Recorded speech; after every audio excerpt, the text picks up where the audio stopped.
पहले तो मैं ये कहूंगी कि ये जो घटना हुई है उसको उनके परिवार को सहने की भगवान शक्ति दे, और खास करके उनके बच्चों को, क्योंकि दोनों छोटी छोटी बेटियां हैं प्रतीक यादव की, ठीक है, तो उनकी बेटियों को सहने की शक्ति दे भगवान। और दूसरी बात देखिए, जांच का विषय तो है ये, क्योंकि उनकी मौत से ठीक पहले उनको धमकी मिली थी कि भाई आप ये कर दीजिए, पॉक्सो एक्ट में फंसा देंगे, और कितने करोड़ों की धमकी मिली थी। तो कहीं ना कहीं ये जांच का विषय तो है कि आखिर हुआ क्या था। और उससे कुछ पहले उन्होंने, कुछ महीने पहले उनका एक जो वायरल ट्वीट है वो बड़ा ज्यादा वायरल हुआ था और सोशल मीडिया बड़ा वायरल हुआ था। उन्होंने कहा था ये मेरा परिवार बर्बाद कर देगी, अपर्णा यादव के लिए कहा था कि बात करते हैं। हाँ, मैं उस पे भी लूंगा जो तलाक की खबरें आई थी और उन्होंने बात कहा था। पहले ये फिरौती वाली पे आते हैं, रंगदारी वाले पे। उनको 4 करोड़ की धमकी मिली थी कि भैया दो, और नहीं तो जो है फिर तुम्हारा इलाज होगा, पॉस्को एक्ट में फंसा देंगे। क्या ये गलत हुआ उनके साथ? उन पर जो है एक्शन होना चाहिए। देखिए, जो धमकी मिली थी उन पे कोई कार्रवाई हुई अब तक? नहीं हुई। तो वही चीज है ना कहीं प्रतीक यादव के साथ जो भी हुआ और कुछ भी है, सब जांच का विषय है। क्यों? क्योंकि कहीं ना कहीं बातें छुपाने की कोशिश की जा रही है। क्योंकि जब धमकी मिली उनको, पूरी मीडिया में जब आया कि धमकी मिली, कोई कार्रवाई क्यों नहीं हुई अब तक? कार्रवाई होनी चाहिए थी, जिनने धमकी दी उनको अरेस्ट करना चाहिए था। काहे नहीं अरेस्ट किया? कहीं ना कहीं कुछ बातें छुपाई जा रही है मीडिया के सामने। हाँ, ये बात सवाल आपका जायज है, लेकिन पत्नी तो उनकी खुद अपर्णा यादव बीजेपी से है, अच्छे पद पर है। पहले तो कहाँ थी? पहले तो सपाई में थी ना अपर्णा यादव, पहले सपा में थी ना। योगी के रिश्तेदार की है, पहले सपा में थी ना। हाँ। सपा छोड़ गई तो बीजेपी में गई। और वही बात है ना कि बीजेपी में तो भाई जो चाहता है उसको, अपनी परिवार की तो कोई चिंता ही नहीं होती, क्योंकि उसको तो बस पार्टी दिखती है और पैसा दिखता है। तो वही हाल अपर्णा यादव का है। मैं तो ये कहूंगी, अपर्णा यादव जी, आप अगर उनकी पत्नी थी ना तो आपको सबसे पहले मांग करनी चाहिए कि मेरे पति की मौत की ना जांच हो, और जो धमकी दी थी ना पॉक्सो एक्ट और 4 करोड़ की फिरौती के लिए, उन लोगों को पकड़ा जाए और कड़ी से कड़ी कार्रवाई, और ये पता लगाया जाए कि किन लोगों ने धमकी दी थी और किस लिए धमकी दी थी। तो लोगों के मन में जो शक है कि 4 करोड़ के जो रंगदारी मांगा गया था, ये भी एक एंगल हो सकता है। तो क्या ये जायज मांग है? जायज एंगल है, क्योंकि देखिए सब में मीडिया में पूरी वायरल है कि पॉक्सो एक्ट की धमकी दी थी, 4 करोड़ की रंगदारी पूरी मीडिया में है। अब भी अगर आप इसको कहें कि भाई इस पे नहीं पूछताछ होगी, काहे नहीं होगी? एक इंसान की मौत हुई है, अगर किसी एक इंसान की मौत होती तो उसकी मौत कैसे हुई है वो पूरी कार्रवाई होनी चाहिए और सच्चाई सामने आनी चाहिए जनता की, कि वो आखिर प्रतीक यादव अखिलेश यादव के भाई हैं।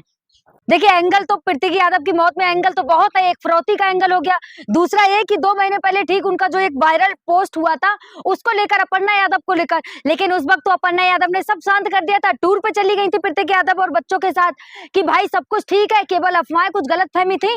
लेकिन उसके बाद देखा नहीं, जैसे ही प्रतीक यादव की मौत हुई 4:30 बजे से 4:20 से खबरें आना स्टार्ट हो गई।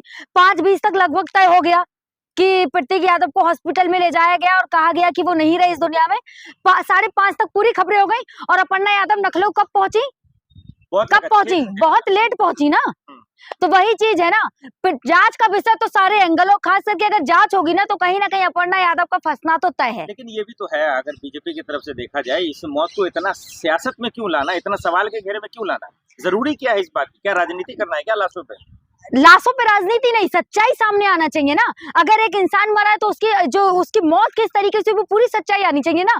क्योंकि एक तरफ फिरौती मांगी गई, एक तरफ पॉक्सो एक्ट लगाने का आरोप और धमकी दी गई, और वहीं दूसरी तरफ अपर्णा यादव के साथ जो उनका ट्वीट एक वायरल हुआ कि ये औरत मेरा पूरा परिवार बर्बाद कर देगी, मेरा पूरा खानदान बर्बाद कर देगी और मुझे इसके साथ नहीं रहना, इस तरीके जो वायरल पोस्ट हुए थे, तो उसके लिए कहीं ना कहीं। और हाँ, अपर्णा यादव योगी आदित्यनाथ की रिश्तेदार है, ठीक है, हमारे जो यूपी के मुख्यमंत्री हैं उनके रिश्तेदार है। तो बुराई क्या है? बुराई नहीं है, जांच का विषय तो है ना। क्योंकि देखिए, कहीं ना कहीं ये भी हो सकता है कि ये लोग चाह रहे हैं यूपी में कि प्रतीक बीजेपी ज्वाइन कर ले, ताकि अखिलेश यादव के सामने तो कोई खड़ा हो जाएगा ना बोलने वाला। अगर भाई होगा तो अखिलेश यादव कहीं ना कहीं चुप रहेंगे, क्योंकि वही बात है ना कि अखिलेश यादव परिवार के लिए ज्यादा समर्पित है अपने। तो लोग ये भी तो कह रहे हैं कि अखिलेश यादव ही राजनीति कर रहे हैं, मिलने के लिए गए, लाश को देखने भाई को, तुरंत कह दिया जांच करेंगे, जांच करवाएंगे, तब पता चलेगा मौतें कैसे हुई। भाई अखिलेश यादव भाई है, ठीक है, भाई को भाई का बहुत दर्द होता है, भाई अखिलेश यादव के अंदर भी था। और भाई अखिलेश यादव के अंदर इतनी प्रेम था ना अपने भाई से, जैसे ही मिलने का उन्होंने, जैसे ही डेड बॉडी देखी तुरंत बोले जांच का विषय, जांच होनी चाहिए। क्यों? क्योंकि अखिलेश यादव को सब पता था कि धमकियां मिली हैं इनको। भाई को नहीं बताएगा कि मेरी वाइफ के साथ मेरे रिश्ते कैसे हैं, मेरी वाइफ क्या कर रही है, और मुझे किस चीज के, भाई नहीं बताएगा क्या एक भाई को?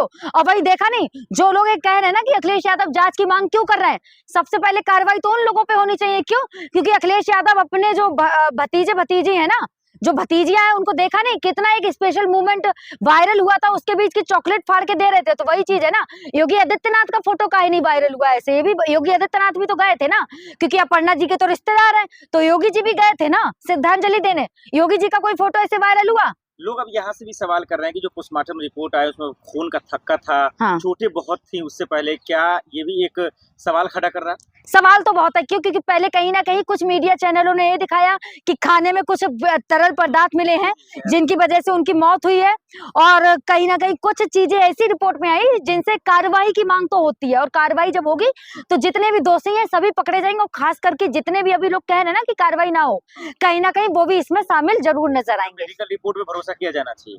हाँ, थक्का था, चोटें लगी। मेडिकल रिपोर्ट पे क्यों नहीं भरोसा करेंगे भाई? सभी लोग आजकल मेडिकल रिपोर्ट पे ही भरोसा करते हैं, और डॉक्टर जब चेकअप करेंगे तभी तो सच्चाई बाहर आएगी ना कि क्या था ना क्या नहीं था। क्योंकि पहले डॉक्टर्स ने कहा कि तरल पदार्थ मिले हैं, जहर की आशंका है, वही दूसरी तरफ 2-3 घंटे बाद जब पढ़ने या तो मिलने आते उसके बाद डॉक्टर कह देते हैं कि अपनी मौत है इनकी, कुछ उनको जो एक रोग बताया गया वो है इनको।